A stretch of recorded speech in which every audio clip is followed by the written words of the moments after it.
What up, YouTube? It's your boy, it's Carter TV, and I'm back with Season 2 of Secrets in the Streets, Chapter 1, Blood Brothers, man. As we last left off, King got into it with Tony in the crib. KJ was there, so was Charlie, and basically, Tony put it out there that KJ just killed his real father. You know what I'm saying? Within the mix of the commotion and with all the, activity going on in the household, both KJ and Charlie were shot. King was also shot. The boys were left bloodied in a bloodbath in the crib. Tony left the scene. The two boys wake up in the hospital. And Tony is back in the streets. Now, being that she accomplished killing King, you feel me? She accomplished killing King. She is now officially a part of the organization. So she now is amongst the organization table. With her first move in the table is to find Boss and basically get rid of him. So, the organization welcomed her with open arms. She got rid of King, that put her in a higher ranking position. She can't get touched now. It's going to be hard to get to her. It's going to be hard to maneuver. And her first order of business is to basically take over everything that KJ had going on and flip the whole script. With that being said, she also has Star, who's running her organization and shit. She got Star running it. You know what I mean? Star got her little crew. She got packed out. So Star new crew is now Mo, Zoe, Aaliyah, and Storm. Storm officially joined that crew when she noticed a lot of shit was going on with KJ and his crew. A lot of KJ's crew members got killed last season. In case y'all didn't know, a lot of them got killed. They got caught either slipping, or they got caught lacking, or they got caught, basically thinking niggas is not about that life and niggas really put them down. So Star's running an operation amongst the city of Tony. You feel me? She's running her old shit. She's putting shit on lockdown. She's basically in the streets, and it's a whole new ball game now. With that being said, the organization has full power now. Lou's brother, came to town and everything, and he still has yet to find his son. Remember last time I told y'all he got snatched up, and his older brother kept him hidden, and he been kept him hidden for quite some time. So, the father basically has still been looking for his son, and he got his son looking, and the brother seems like he got shit under control. Little do the father know that the son has him locked away in the crib somewhere, hiding under the ground, keeping him shielded from the world, because once his little brother Mink get out, he's going to spill the beans. So Mink is hidden away somewhere beneath the crib in some type of dungeon. He's hiding, he's being hid. Claruso basically hit him once the father came to town, and he's getting him out the way so he can keep his mouth shut. It's better than killing his brother, so he feel like he can hide him. Now, what Claruso don't know is, one of the guys that been guarding Mink down there has been, conversating with him, letting him basically know what's going on up above. Now, the dude had messed up and let Mink use his phone. The dude was basically telling him, you can use my phone, but there's no service down here. Mink found a way to get service on the phone, right? And he reached out to Charlie, Charlie was in the hospital recovering from a bullet wound, you feel me? And he reached out to him and he let him know, like, yo, I'm hiding in the dungeon. He basically texted to him. He got his message out, he texted to him. He ain't called him, but he texted to him. Because Mink don't have a phone. As you can see, he's locked in the dungeon. So when the bodyguard found out he had his phone for too long, he went in and barged in. He already had sent the message out. He took the phone, like, yo, bro, what you was doing? He was just like, I was just taking pictures. I'm trying to, stay in touch with the Instagram and all. Like, he basically fugazi got to do. Like, Instagram, what's all that bullshit you talking about? He said, oh, no, just a little social media. So Claruso was coming downstairs to check on his brother, and he's like, yo, bro, what the fuck you doing in here? He's like, yeah, nothing, man. I was just talking to you. No, get the fuck out. Get the fuck out. He basically kicked the dude out. He's like, you gotta let me out of here. You gotta let me out of here. You gotta let me out of here. Caruso did not tell his brother that his father's in town. He did not tell his father.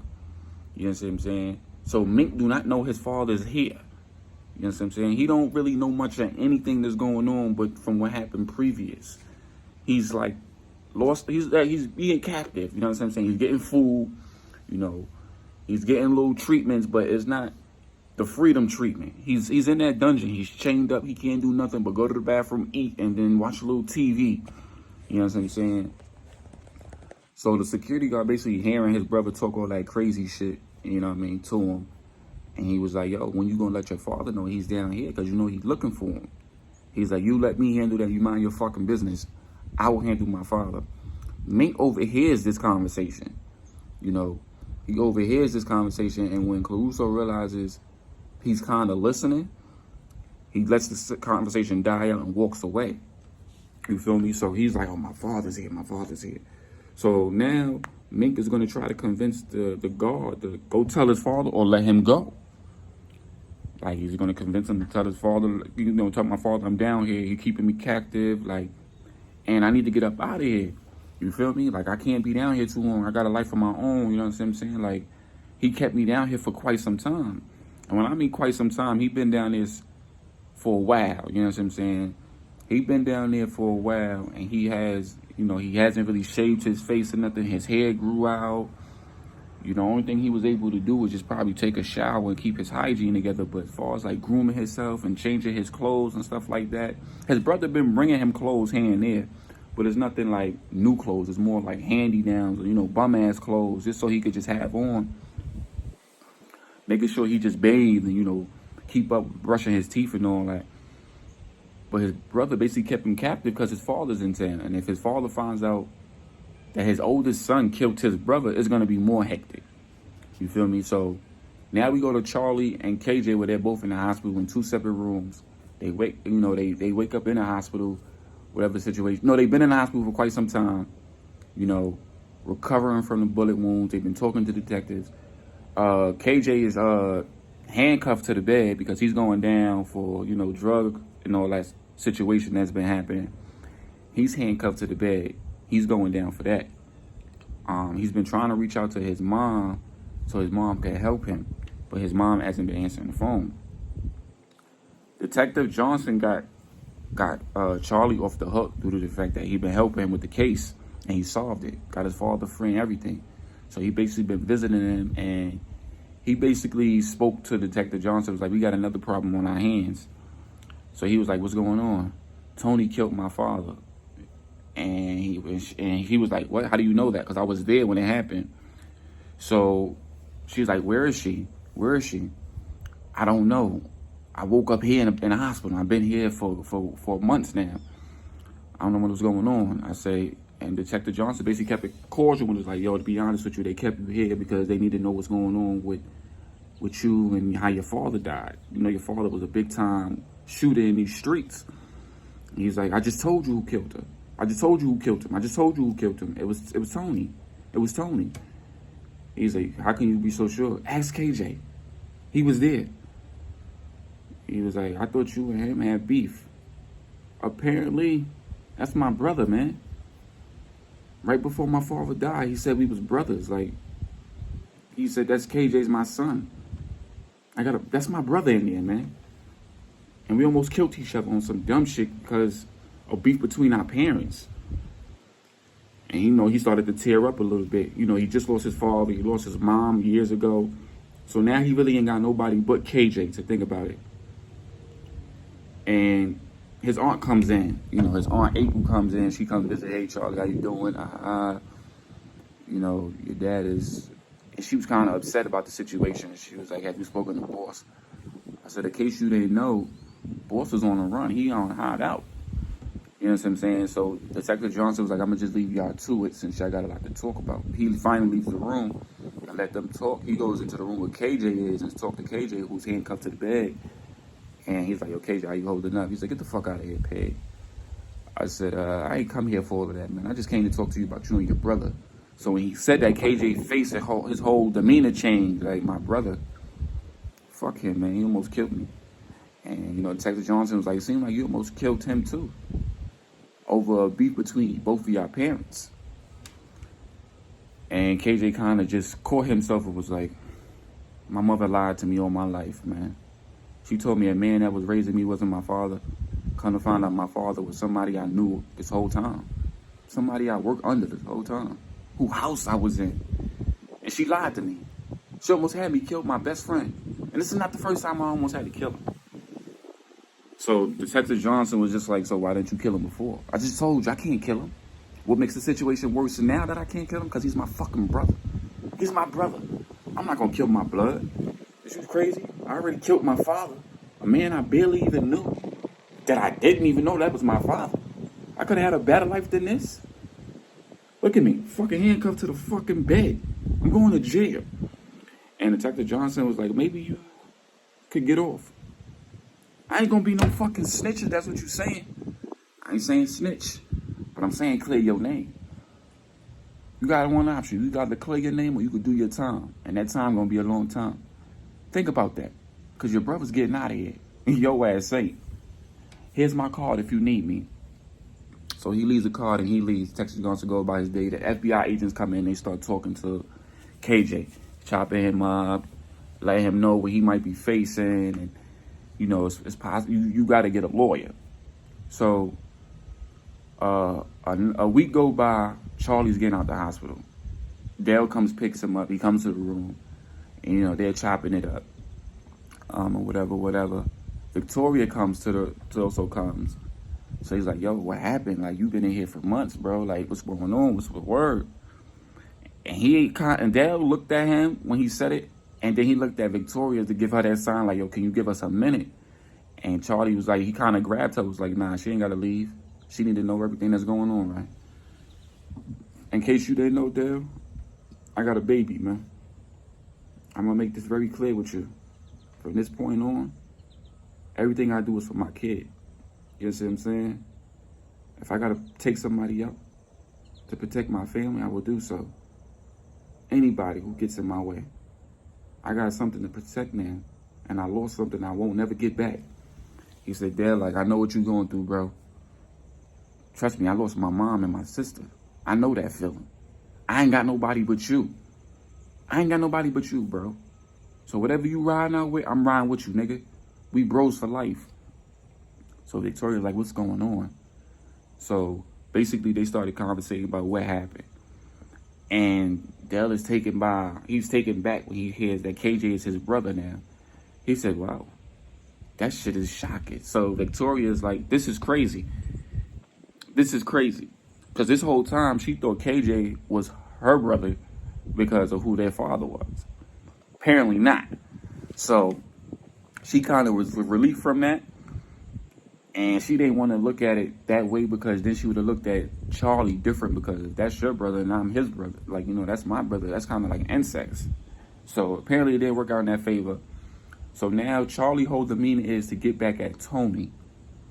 His whole mood has changed and shifted. He like, I know who really killed my mom. I know who did it. It was Tony. Shot my mother. She told me right before she killed my father, too. So now Tony has killed 2 people in Charlie's life. She has killed 2 people. 2 major people in his life. You know what I'm saying? And she also killed a person of interest in KJ's life. And now KJ's going down for all the bullshit he done did under his mom's name. You know what I'm saying? So KJ facing a good 20-25 to life, depending on how his lawyer move with it. So now Dale is looking at KJ and said, what you gonna do about KJ? I said, let's stop by his room before we get up out of here. Let's see what he got to say. Let's see what his mind is. So they go to KJ's room and he's not there. The feds already snatched him up and they processing him into jail now. So he asked the nurse, he's like, hey, where the guy that was in here? So the nurse goes, oh, the police took him. They took him yesterday.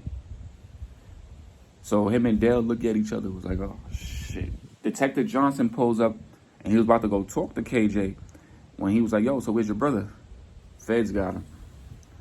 He was like, shit, he just called me too. He said, what the fuck he called you for? I'm trying to help him get out this mess. Listen, you done enough, bro.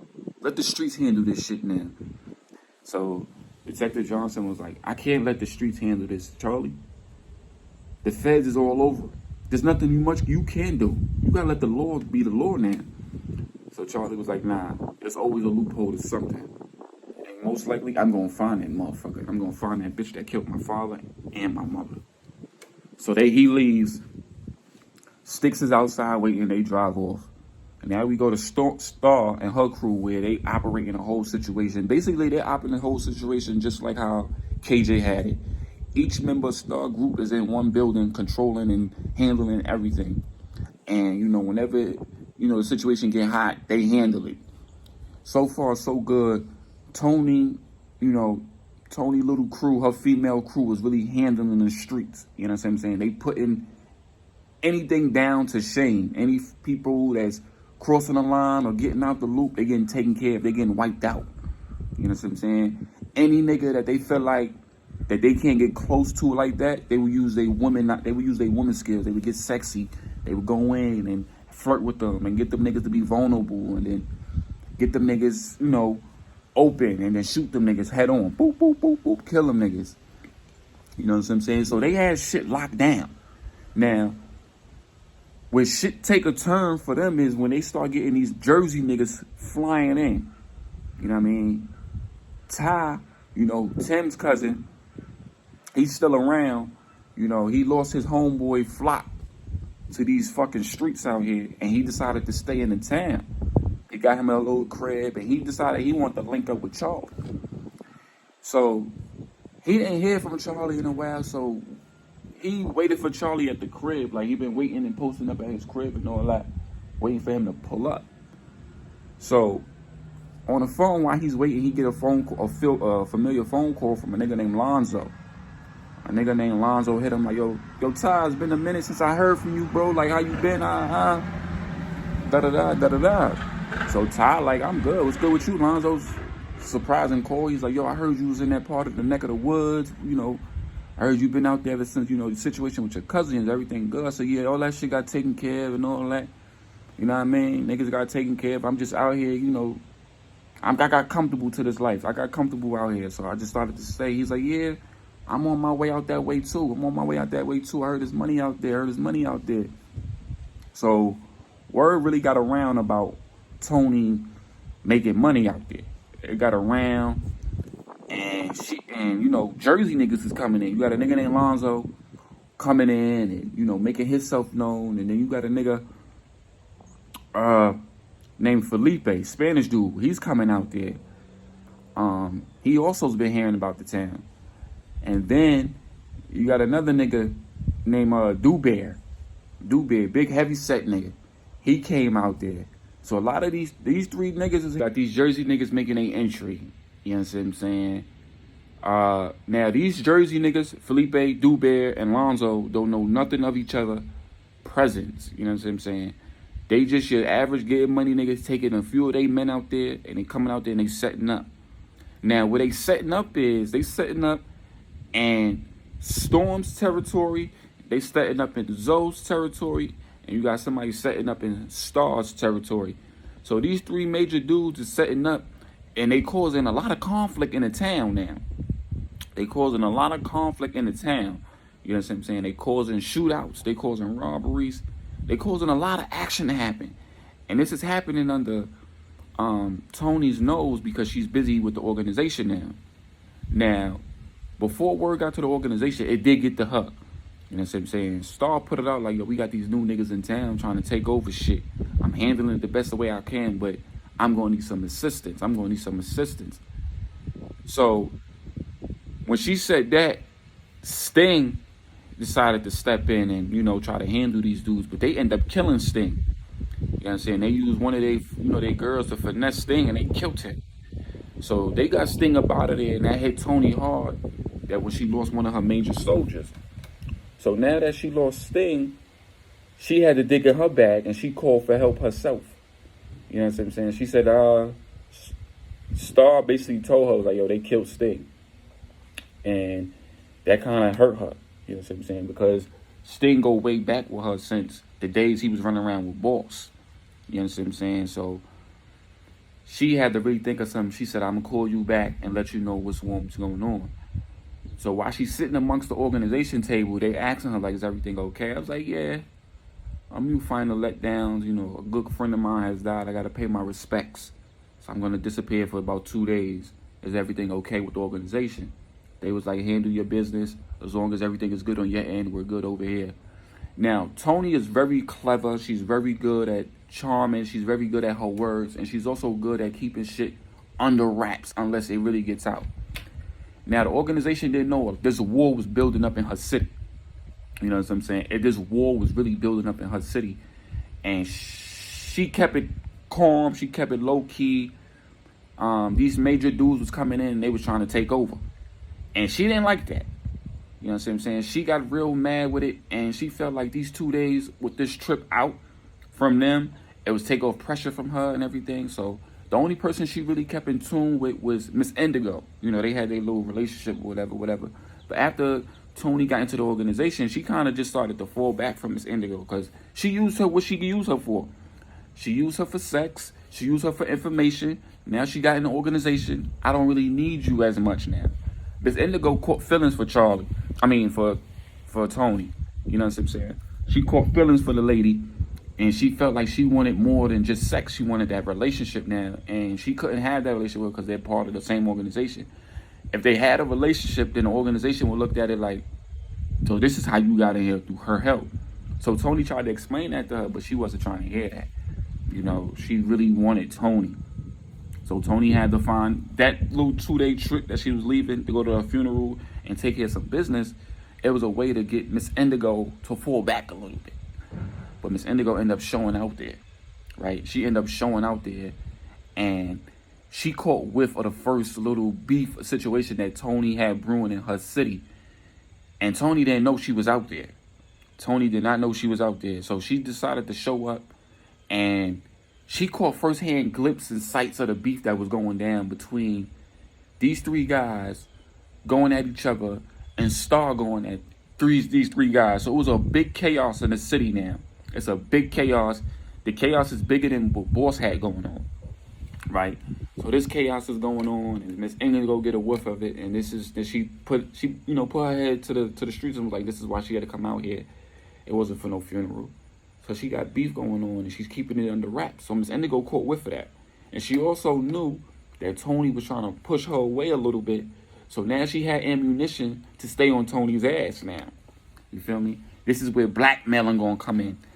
And so with that being said, we take you to Boss. Remember I told y'all Boss was hiding out. And he's been hiding out ever since, King died and everything. And word got back to him. He's been hanging out with Poe. Poe been Boss's eyes and ears to these streets since he's been hanging out. And Poe basically told him it's these 3 new cats out here running shit, trying to take over shit now. Alonzo, Felipe, and Dubare. These 3 guys is trying to take over shit. And he was like, So I guess I got to make my presence felt. So when Boss got this little bit of information, he went to each dude to see if he can see who he can get comfortable with. You know what I'm saying? See, he could figure out something. He basically was giving dudes a rundown on these streets. And they was basically asking him, like, who are you? And what could you bring to me? Like, each of them had their own conversation with Boss. Dubare was drawn to Boss. Like, he was like, these streets? He's like, I used to run these shits, and so I got my shit pushed back from my lady. You know what I'm saying? Like, she double-crossed me and shit. He's like, who this lady you talking about? Her name is Toni. You know what I'm saying? She go by the Black Widow. So he's like, all right. So what good does that do me? And he's like, basically, she the one that run these streets. Basically, y'all beefing with her peoples. And Dubare was basically like, so how come we never seen her? I said, she's sitting amongst the organization now. He's like, the organization? I think I heard of them. So him and Dubare is having a conversation. You know what I'm saying? And he was like, yo, if you want more firepower, I got some niggas that still fuck with me. I could put a couple of heads on your team. You know what I'm saying? Dubare told us like, all right, I'm gonna think about that. I'm gonna get back to you. Dubare ain't really no Boss. Lonzo didn't know Boss. Felipe didn't know Boss. You know what I'm saying? None of these dudes knew Boss the way the streets knew Boss. But being that he knew so much that was going on, they ain't do nothing but, consider him an option. They considered him an option. Not say they put him on the team, but they considered him an option. You feel me? So when he met with Lonzo, Lonzo gave him that aggression feel. Like, I'm from the streets too. I'm from the slums and all that. I got a man out here already. I already got a man out here. He already put me in tune with shit.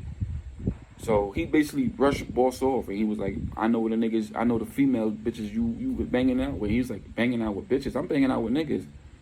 He's like, nah, bro. Heard you taking over such and such territory. He's like, how the fuck you know that? He said, my ears is to these streets, bro. I used to run these streets. He said, look like you has been now. The fuck you could do for me but just feed me information. I can get some information for some bitches, nigga. Boss. With a name like that, nigga, you should be on top. You should be the nigga I should be talking to about getting money, not running these, not fucking gossiping. So Boss is like, it seemed like you got a lot of hostility amongst yourself. So when you ready to talk like grown men, you come see me, little nigga. And Boss walked away. When Boss walked away, he's like, get the fuck out of here, bitch. So Boss was eliminated from trying to, get whatever he can with Lonzo. And in the midst of him talking with Boss, Ty was there. Ty was peeping the whole situation. Ty was like, I know that nigga, son. He's like, you know that nigga? How you know that nigga, boy? He the one that had my cousin killed, boy. He had your cousin? Nigga, what you want to do then? Nah. I'm going to let him live for right now. Because I really got the person who got my cousin. Right now, I just want to get money and get up with my nigga Lonzo, you know what I'm saying? He's like, that's what I like to hear, my nigga. That's what I like to hear. He's like, what he tried to tell you anyway? He tried to tell me, I'm out here battling. I'm out here in these streets fighting over these territories with some bitches. So Ty looked at him. He was like, nigga, he ain't lying, nigga. So Lonzo said, nigga, it's something you should be telling me. I say, nigga, you ain't the only nigga out here trying to get paper. It's a bitch running around with a whole clique of bitches who be shooting niggas, bro. He said, you lying. There's bitches out here running the town? I said, nigga, women, nigga. They not bitches, they women, nigga. They grown-ass women, nigga, holding shit down, nigga. Who you think you really beefing with? I hope you ain't thinking you beefing with niggas. Niggas don't shoot that good, nigga. He said, oh, shit. I said, yeah, nigga. So he's like, yo, what about with your mans? What about your mans that you was trying to get up with? I've been trying to hit him up, but I ain't been getting a hand for him. Word is, he got hit. He got hit and shit, and I ain't really heard nothing since. He was like, he could be dead? I don't think so. I hope not. Then he get a phone call. Ty get a phone call. It's Charlie. Yo, this Ty? Yeah, who this? This Charlie. Heard you been looking for me. He like, yeah, oh shit, I thought you was dead, bro. He said, nah, I got hit though. By a bitch who taking over I got hit by this bitch who's, who's the fuck with my pops and shit. He was like, Tony. He was like, yeah, how you know? Word is around town. Yeah, she killed your pops. Boy, I'm sorry to hear that. I'm sorry to hear that, my dude. How you holding up, though? He said, it's all good. It's all good. What's good, though? He said, I'm trying to get up with you, nigga. You know what I mean? I know you trying to get with the get back right now. I'm with my mans and shit. He want to meet up with you and see what he could do for you. Say less. I'll see you in an hour. And he hung up. So Charlie was going to go get up with Ty and Lonzo, see what could be going on with Sad. And in the midst of him, talking to Lonzo's mindset was to get money and, be the dominant dog. Charlie gave him a better advice. I said, that dominant dog, it come with a price, bro. I lost important people to me because of one person's mistake of, a situation. He was like, sorry to hear that, but this ain't no option for me. This ain't no, whatever it is going down. Alonzo gave him that I'm ready to risk it all attitude. Like, so when Charlie peaked game, he already knew what time it was with Alonzo. He knew how he could maneuver with him and everything. Charlie is strategizing everything he got built out. He's strategizing it. He's talking to people. He's getting people mindsets and where they at. He's seeing how he can move with certain people. Dell is with him. Sticks is with him. You know what I'm saying? Charlie got a baby now. He got a baby boy and shit. He named him after his pops. He named him King. You know what I'm saying? So he has a baby boy and all that. He named him after his pops and shit like that. So now his mindset is to always think, before I pull this trigger on a nigga, I got a family at home. I need to make sure I put you down for good and make sure this shit can't get back to me. So Lonzo's crew, you know what I'm saying, was at war with Felipe's crew, was at war with D-Bear's crew. Plus, on top of that crew, they had also beef with Star and her peoples, which they ran Star out of one part of the territory and another part of the territory. So Lonzo was really going at it with Star over territory. It's a big commotion. Star not letting up. She letting niggas down. She running down on niggas. Star's really putting in that pain on these streets. You know what I'm saying? They ran her crew out of her territory over there on Zoe's side. So Zoe had to go over there with Stars at now. Both of them is running. They walking down on niggas and they letting niggas feel it. If you a part of Lonzo's crew or Felipe or D Bear's crew, you getting ran down on by bitches. And the thing about it is, niggas did not know it's females out here killing niggas. The only one who knew that was Lonzo because of Ty. You feel me? Ty was letting him know, like, niggas is not running down on you. Nigga, it's bitches. It's females, bro. They walking down on niggas and they hitting you. And you don't know when they coming, bro. They trained on some real different shit. So that put Lonzo in a dilemma now, because he gotta really look out to see who really on him. He can't trust the females, you feel me? He gotta really hold it with him every chance. So now that being said, Star's on demon time. You know what I'm saying? She's looking bad in front of Tony. Tony not feeling it. So it's really looking hectic, right? So Tony was like, this shit is getting out of control. You really is gonna need some help. And when she said that to Star took it as, you treating me like I'm handicapped. I don't need no fucking help. You taught me well. I appreciate what you taught me. Let me do this shit on my own. She was like, I can't really let you do that. You already lost one part of the territory. You got your peoples over here beefing another part of the territory. They're almost getting pushed out too. And when she said that, Storm came back over there, was like, they pushed us out. So now she done lost 2 parts of the territory, which left her with 3 parts left. 3 good parts for her to hold down. So now, and even her holding down that one good part, she's still beefing in that territory.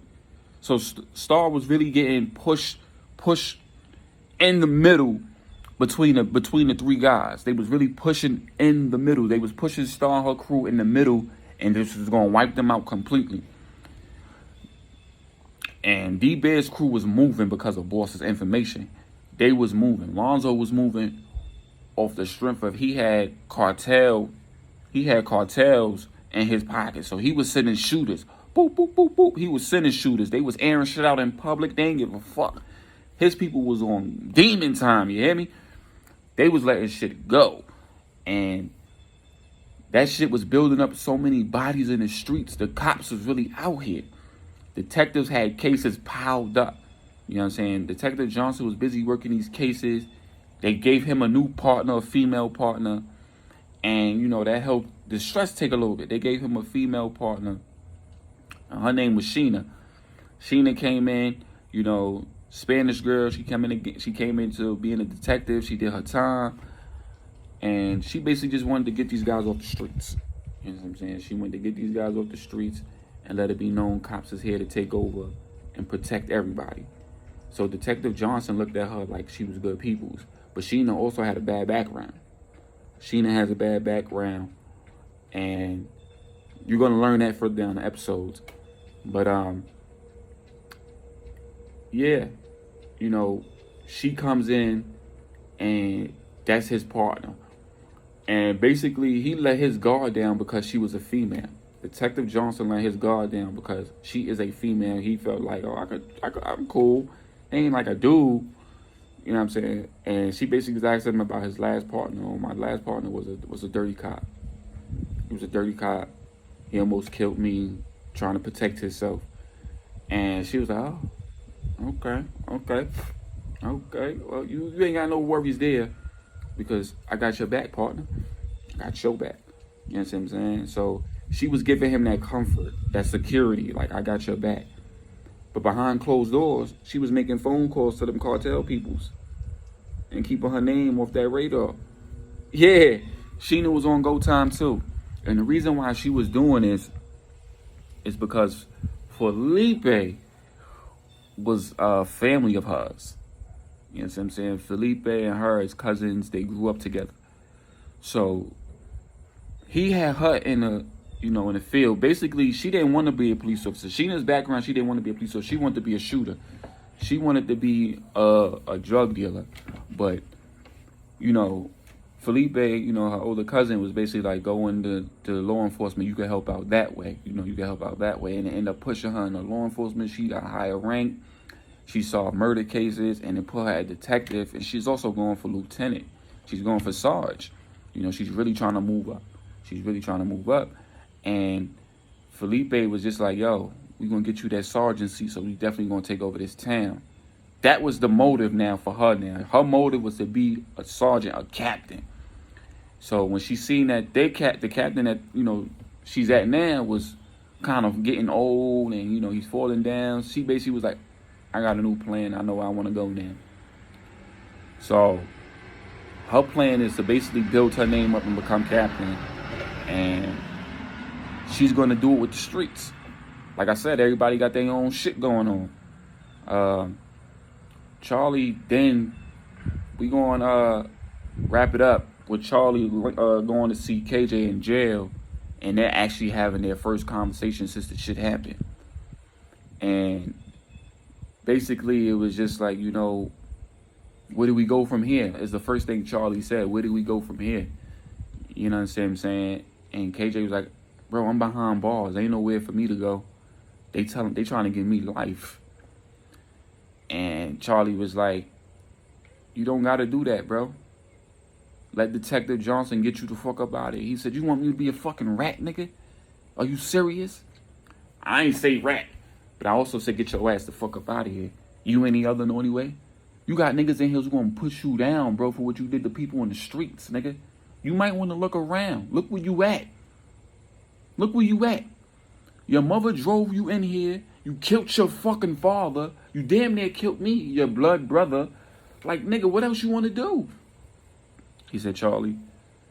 And this is where KJ his whole demeanor changed. He was like, Charlie, you been my bro since day one, since we was in the sandbox days. I could never kill you, bro.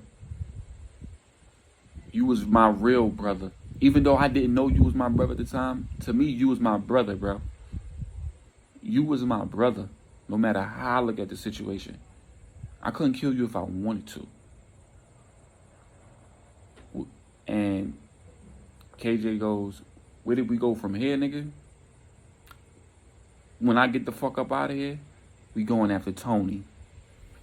And we going to end the chapter with that message. That was chapter 1, Blood Brothers, season 1, episode 2, dropping tomorrow. See y'all soon.